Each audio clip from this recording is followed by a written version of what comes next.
Hey everyone! Today, we are going to learn how to create flowcharts and professional CVs in Microsoft Word in just a couple of minutes. First, let's create a flowchart to visualize processes or workflows. Go to the Insert tab, click on Smart Art, select Process and choose the style you like.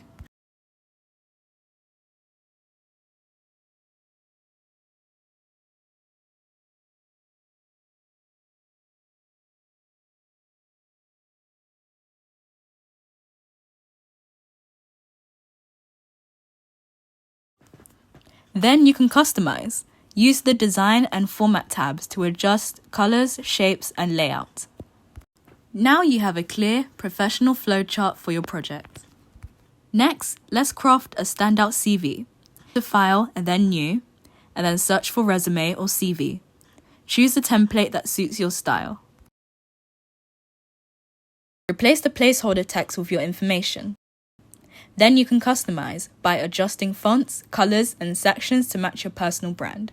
With these steps, you have a polished CV ready for your applications. And that's it! You've learned how to create flowcharts and professional CVs in Microsoft Word.